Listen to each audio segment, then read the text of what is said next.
Bon les tontons, bonjour, je vous préviens, cette vidéo ça va être nawak. Je sais que j'ai un putain de problème, je le reconnais. Je suis en route pour aller acheter une 500 CR. Il y a un autre truc aussi que je vais vous mettre dans la vidéo, ouais, parce qu'en fait entre deux, j'ai acheté aussi une autre 500 CRAF juste pour le moteur, celle-là. Et je l'ai acheté en banque de pièces. Donc je te mettrai les plans, je sais c'est nawak, je sais ils vont criser dans les commentaires, j'en ai rien à foutre. On vit qu'une fois, on ne vit qu'une fois, donc il s'agit, regarde, d'une 500 CR de 1995. Bon, je l'ai vraiment pas acheté cher. Il y a les deux carters HS, mais tout le reste est vraiment ça. Regardez l'état des radiateurs, c'est très correct. Pardon, excusez-moi.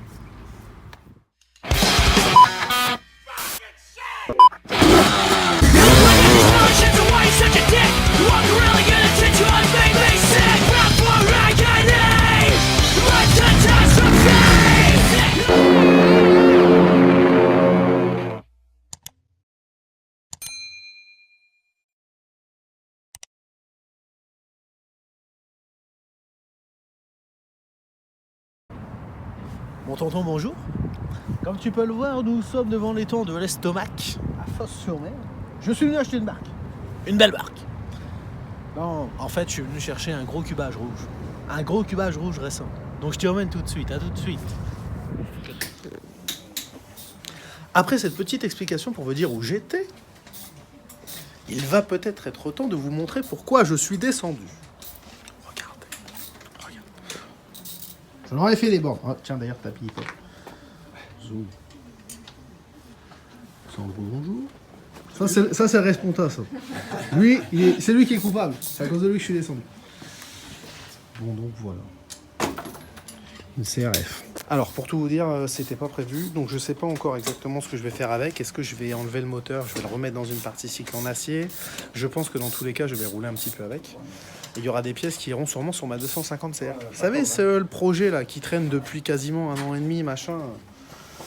Enfin bref, on verra. Donc je vais les aider pour démonter l'avant de la moto. Puisque regardez, en fait, je vous emmène avec moi. Faut que je mette ça là-dedans.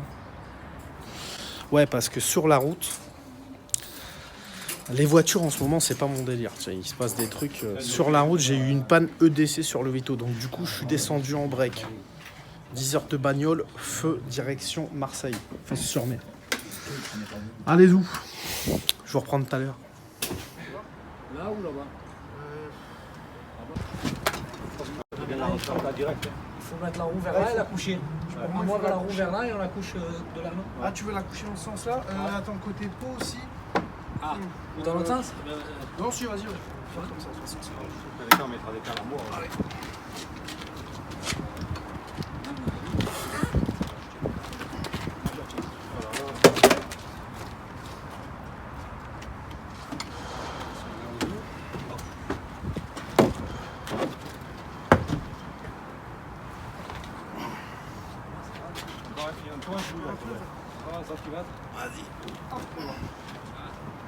Vas-y. Excuse-moi.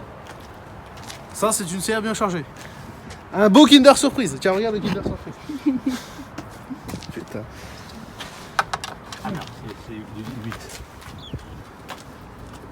Bon. Ça passe, ça, en fait. Ouais, ça va, hein? C'est pas Pas de Eh, place. avec les tubes, ça serait jamais passé.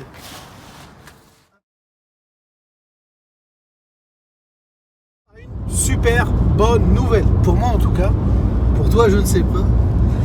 J'ai un tonton qui m'a envoyé un message en mode mec, j'ai un moteur de 500 CR qui était dans un quad dont on ne s'est pas servi, je veux le vendre pour mettre un autre moteur dans le quad qui ne sera plus un 500 de temps, est-ce que ça t'intéresse? Ah, quelle question, mon ami.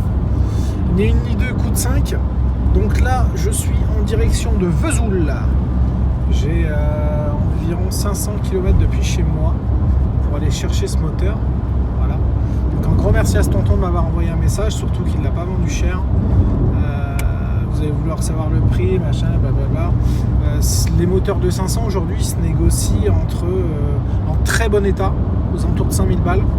Vraiment en excellent état, hein, tout neuf, cylindre neuf, pas juste la boîte correcte, la boîte neuve. Voilà. Et là, on est clairement sur un prix qui est en deçà de ce tarif-là. Donc, direction Vesoul, je récupère récupère ça, je vous le montrerai dès que je l'aurai en ma possession. Et puis après on ira à l'atelier histoire de bosser un petit peu sur les restos. Là en ce moment je suis en train de stocker un petit peu de pièces parce qu'il y a plein de mecs qui achètent et qui revendent. Et ça me gave un peu. À la limite que tu stockes pour rouler avec, bon, tu fais ce que tu veux. Mais acheter pour revendre, éthiquement c'est moyen. Mais bref, moi je fais partie de ceux qui achètent et qui stockent dans le but de pouvoir rouler encore dans 10 ans sur les 500. Allez, let's go, je vous reprends tout à l'heure quand le moteur sera dans la voiture. Putain les mecs, vous avez raison, franchement, la sécurité avant tout. Allez, on est parti. Allez, tonton. Bon, on est de retour at home. J'ai ramené le moulin. Déjà, première chose, pour tous ceux qui me suivent sur Instagram, d'ailleurs je te mets l'adresse là en bas, mr-joui. Viens me follow mon ami. Généralement tu as plein de news avant que ça arrive sur YouTube, des mois avant typiquement, tellement j'ai de contenu. Donc là, il y en a plein qui l'ont déjà vu sur le siège, on va pas ça de ce petit moteur.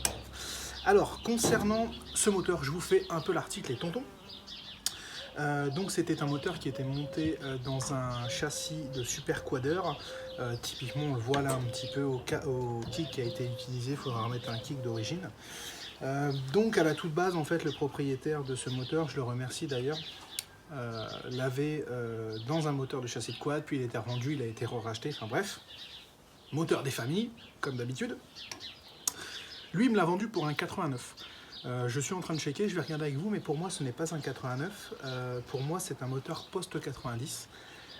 Donc dans les grandes lignes, voilà, moteur classique, hein, on va faire je vais vous expliquer le pourquoi du comment après, mais voilà. Petite boîte à caper, embrayage hydraulique. Alors ça vous a beaucoup fait réagir sur Instagram.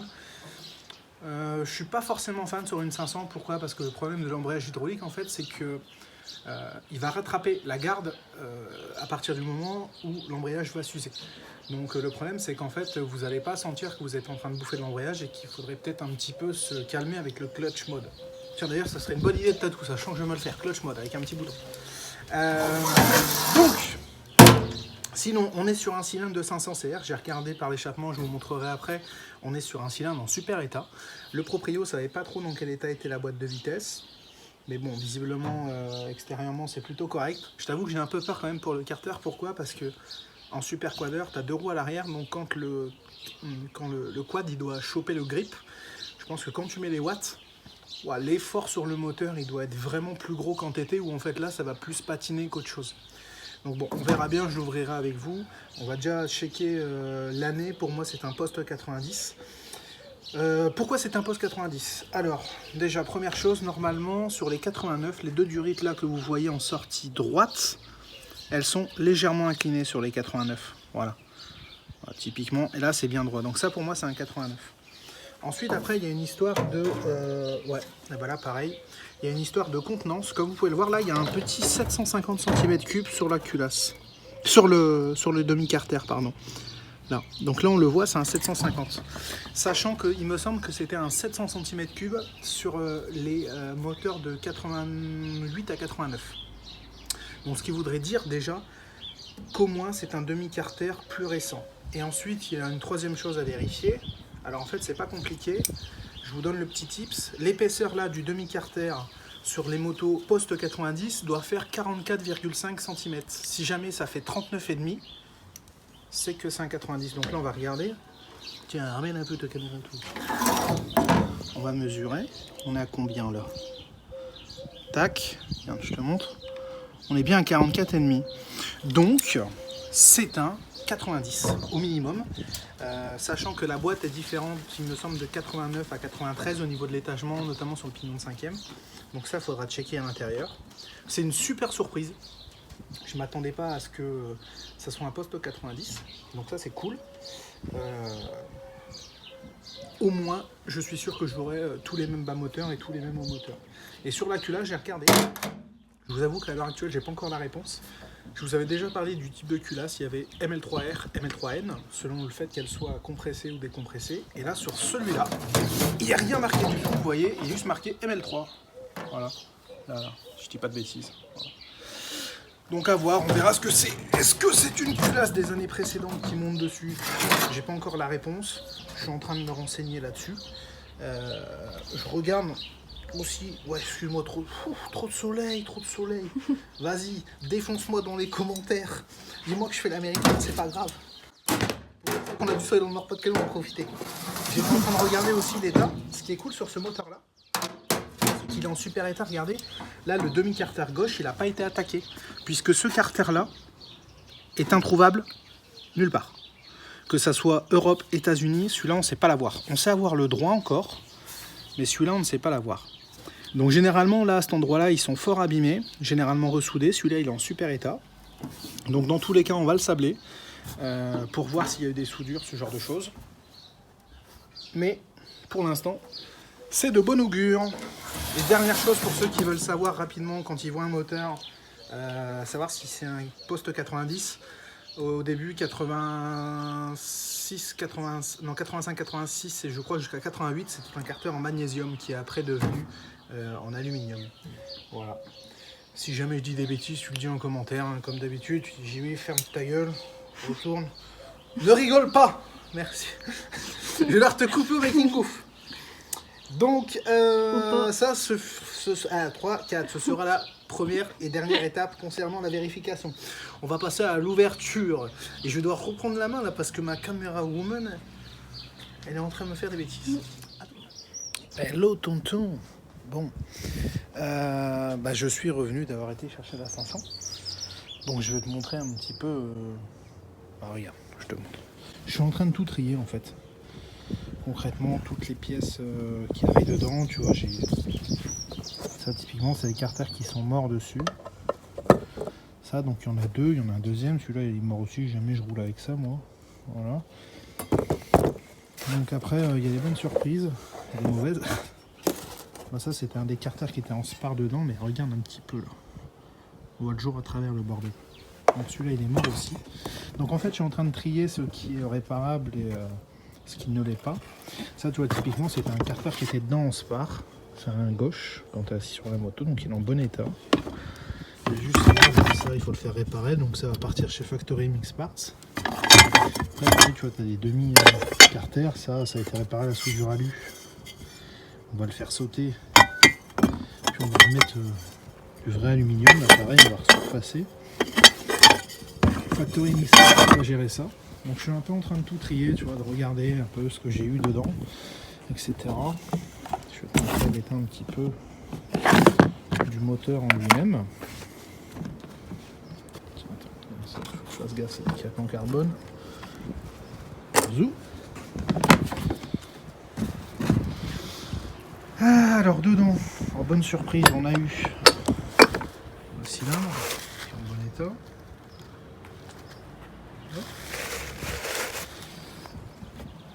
L'embrayage, ça a l'air correct aussi. Le vide-broquin, c'est bien. Et tu vois, apparemment, il a été équilibré en dynamique. Tu vois, il y a des pastilles là.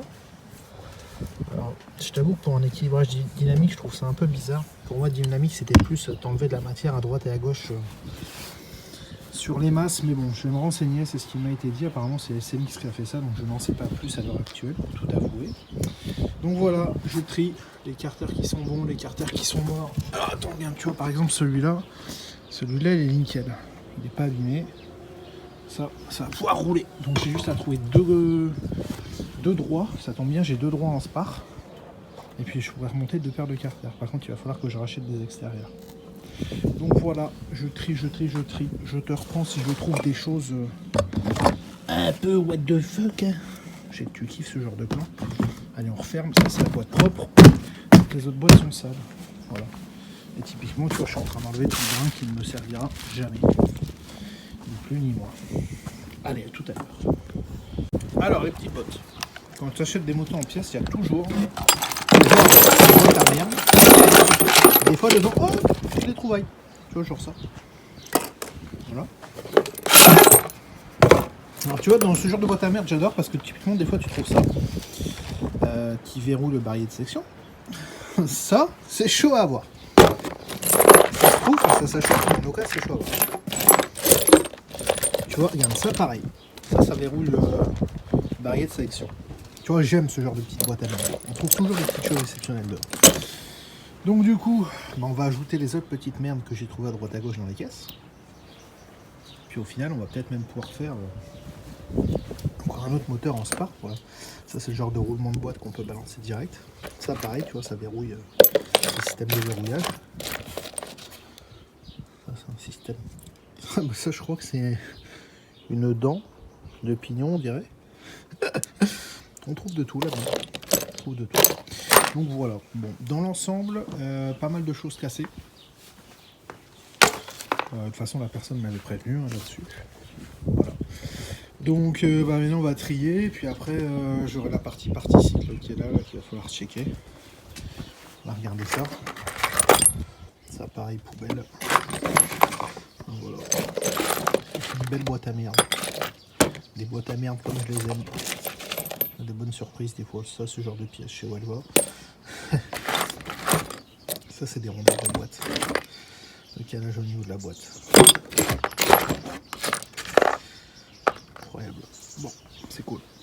Petit pote, question partie cycle. Alors, je vais découvrir ça en même temps que vous, hein, pour rien vous cacher.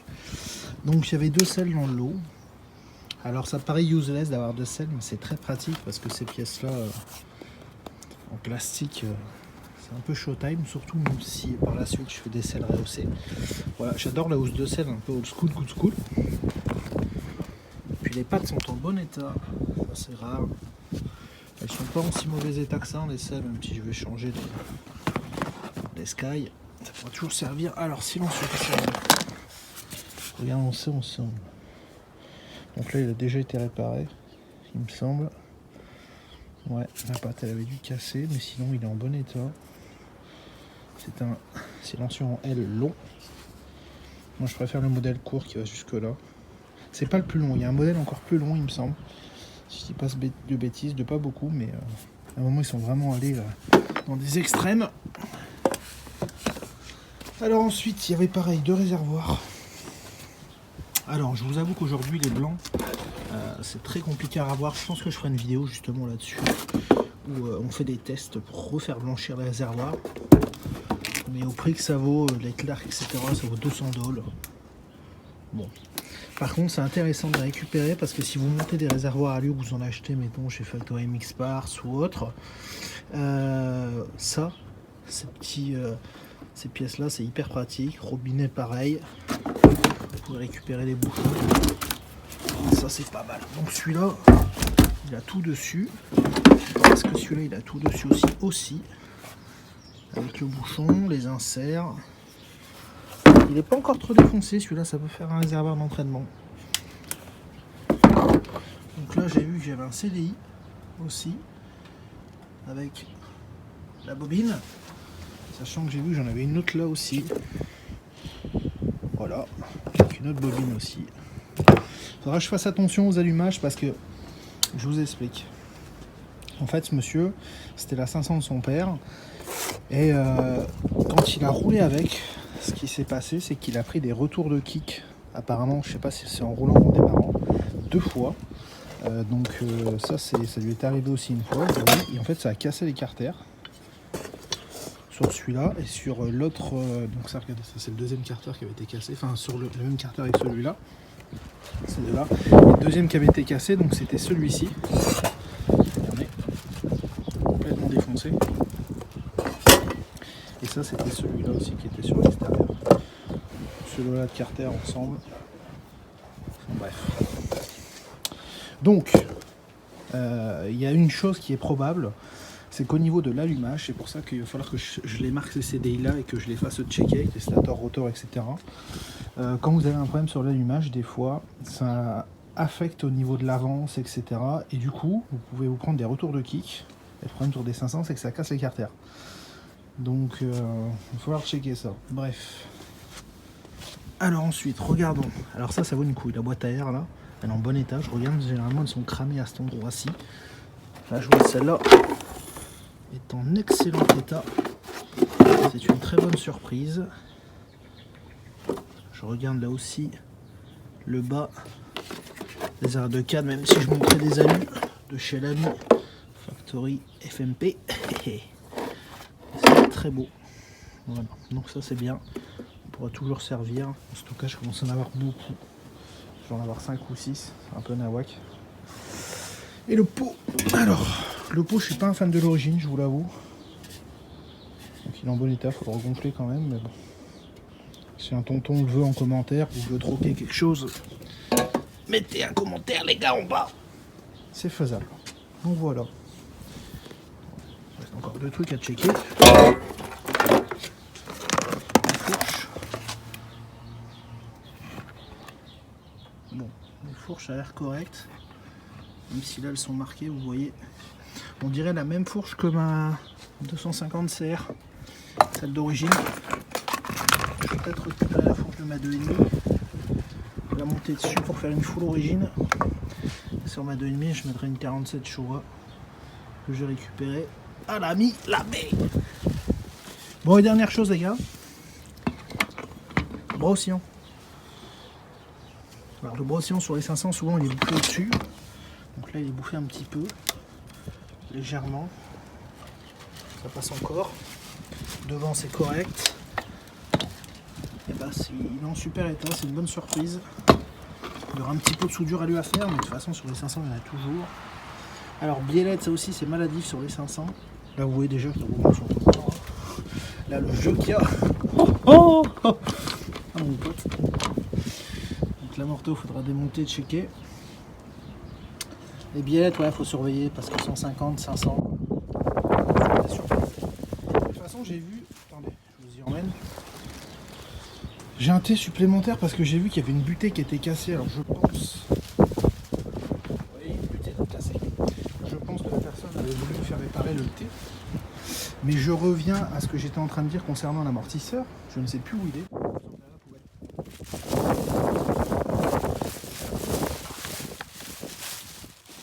Alors, de quel modèle vient l'amortisseur? Je vous avoue que je ne sais pas trop. Parce qu'il y a une inscription. Est-ce que c'est un KZ3? Je check avec vous. Bon, je sais pas. On va regarder. Je sais pas si c'est un amortisseur de 500. On va le checker. Attendez, on va les comparer. Hop là.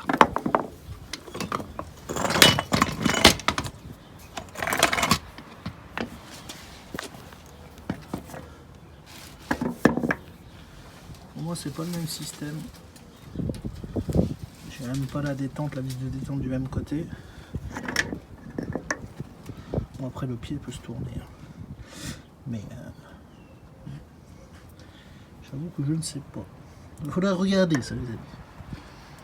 La bonbonne ne fait pas la même taille non plus. On va checker. Donc voilà.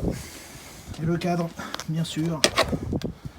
Alors le cadre, généralement, ce qu'il faut regarder au niveau des pattes. Bien sûr, là on va le faire complètement sablé, peindre. Donc ça va partir chez l'atelier 216. Voilà. Là, les numéros, il faudra que je les marque pour checker l'année. Sinon, vous pouvez regarder au niveau des carters, mais de toute façon, les 500, les mecs assemblent les pièces entre eux. Donc je vous avoue, ça ne veut pas forcément dire quelque chose. Ok. Système de frein. État correct. Pas foulichon, mais état correct. Petit bocal. Ok. Bon. Et bah dans l'ensemble, les gars, j'ai fait un super achat. Il va y avoir beaucoup d'argent à remettre dedans. Et c'est pas comme si j'étais pas habitué à dépenser dans tous les sens dessus. Regarde, la petite surprise, je vous cache les numéros. Je sais pas si vous allez voir. Hop. J'ai trouvé un numéro marqué sur un carter. Je pense que c'est un contact qui doit avoir des pièces de 500. Donc je vais lui envoyer un SMS au gars, lui demander s'il n'y a pas d'autres pièces. Ça tombe, ça sera un numéro qui aurait été réattribué, mais bon. Donc voilà, allez, je continue à trier. On jette tout ce qui est acheté, c'est-à-dire là typiquement je balance les plastiques, tout ça, ça part à la poubelle, plastique avant, machin, guidon, toutes ces conneries qu'il va falloir changer. Et puis après on va trier. Et ça sera le temps de la restauration. Hein. Elle va rester stockée un moment parce que j'en ai une paire d'autres là sur le feu. Mais bon, voilà. Allez, sur ce les gars, À la prochaine. Ah ouais les gars, attendez, je vous reprends tout de suite. Il y avait un petit délire à vous montrer aussi. Là. Ça c'est bien moche, regardez là. La portée, je pense qu'elle a été rechargée. Alors je sais vraiment pas pourquoi ils ont rechargé à cet endroit-là. Il va falloir démonter, regarder le pourquoi du comment. Du coup j'ai checké de l'autre côté, ça a l'air d'aller. C'est bizarre parce qu'on dirait des jambes de 90. La moto m'a été vendue pour une 95. Bon, je vous avoue que ça soit une 91 ou une 95, je m'en tape complètement. Les moyens noirs. Bon, faudra checker. Même la flasque, etc. C'est pas une flasque de 95, ça. Donc, faudra regarder. Voilà, de toute façon, on fera sauter les cerceaux. On va couper à la disqueuse. Zou, et on va changer. Allez, cette fois-ci, je me cache vraiment. Tchou, les gars. Tonton, ceci sera le plan de fin. Comme tu l'as dit dans cette vidéo, je suis allé chercher une 500 CR de 1900, soi-disant 95, mais je doute qu'elle soit de 95 réellement, pour la restaurer. Il y a beaucoup de choses qu'on va devoir changer dessus. J'ai aussi pu aller chercher une 500 CR AF qui est là. Qu'on ne va pas se mentir, je suis allé chercher juste pour ça, là, pour le moteur. Voilà. Que j'ai pas payé cher, je pense que je récupérerai certains organes, etc. Type moyeux, tu vois, oscillant, fourche, etc. Enfin, il restera que le cadre à la fin. De façon à pouvoir toujours avoir une banque de pièces pour mes 500, parce que je compte à l'avenir ne rouler que sur ça. D'ailleurs, je ne sais pas encore, mais je pense qu'à terme, je roulerai même plus sur mes 2,5. Voilà. J'ai juste envie de me spécialiser dans un modèle, une cylindrée, une moto que je connais par cœur. Et puis voilà, après, avec tout ce que j'ai à faire à côté, ça sera très bien de me limiter à ça. Puis l'avantage de la 500, c'est qu'on peut en faire dans des tas de disciplines. Super motard, sable, tu peux faire un peu de terre si vraiment tu la calmes, avec un moteur tout d'origine, une très grosse transmission pour pas te faire peur. Enfin bref, donc voilà. Qu'est-ce que j'allais dire d'autre ? Bah non, c'est tout. Ça sera la fin de cette vidéo. Ça sera l'épisode 1 d'une énième restauration de 500. Tu n'as pas fini de voir des boîtes de vitesse démontées. Tu n'as pas fini de me voir râler à propos de ces putains de pièces qu'on peut pas trouver. Voilà. Si tu me demandes concernant cette 500 CRF, si je vais rouler avec, j'en doute, parce que le mec l'avait remontée comme ça à l'arrache. Elle avait été stockée pendant très longtemps. Typiquement, le cornet de boîte air, apparemment, il ne fait plus étanchéité, etc. Enfin, je vais pas prendre le risque, je vais le démonter, l'ouvrir complètement, checker, changer les pièces qu'il faut. Ça me fera un moteur de Spar, un de plus. Voilà. Peut-être qu'un jour je me rendrai compte que c'est complètement nawak d'avoir autant de moteurs et que je ferai plaisir à quelqu'un et que je lui revendrai un moteur tout frais. En attendant, c'est ce sur quoi j'ai envie de rouler dans le sable. Et puis comme j'ai une AF qui arrive pour faire la saison, c'est mieux que j'ai du change. Donc voilà. Sinon concernant cet endroit, en fait ça va être mon futur atelier. Là où je pourrais stocker mes motos. C'est un peu le bordel, là on est en confinement. Je vais pouvoir me mettre en mode maçon mon gars. Et puis après on verra. Pour l'instant ça prend un peu de retard au niveau des restaurations, parce que à chaque fois je dois aller à la concession pour la restaurer. Donc tu vois, il y a de la route au matin, il y a de la route au soir, il faut qu'à 19h je sois parti parce qu'ils ferment le shop. C'est compliqué malgré toutes les heures humaines que Steve m'accorde là-dessus. C'est compliqué de fonctionner comme ça, donc ça sera plus simple quand j'aurai mon atelier à moi ici, et puis Steve me filera un coup de main vraiment sur les choses spécifiques où j'aurai besoin de lui et du Wonder Gang. Donc voilà, sur ce les tontons, un grand merci à vous. Je vous laisse en commentaire poser toutes les questions que vous voulez. Je pense que je vous ferai une vidéo récapitulative, où je vous parle de toutes mes motos, parce que j'en ai beaucoup sur le tas, et au final, il y en a aucune qui sort. Pourquoi ? Parce que elles sortent juste avant qu'il y ait l'épreuve où j'en ai besoin. Concrètement, le Touquet, la moto sort remontée 10 jours avant, et puis on y va comme ça. Mais bon, tout se refera petit à petit quand j'aurai cet atelier-ci. Sur ce, mes tontons, un grand merci à vous. Merci de votre soutien, merci de vos commentaires, merci de votre force. Je vous kiffe, des bisous, tchuss.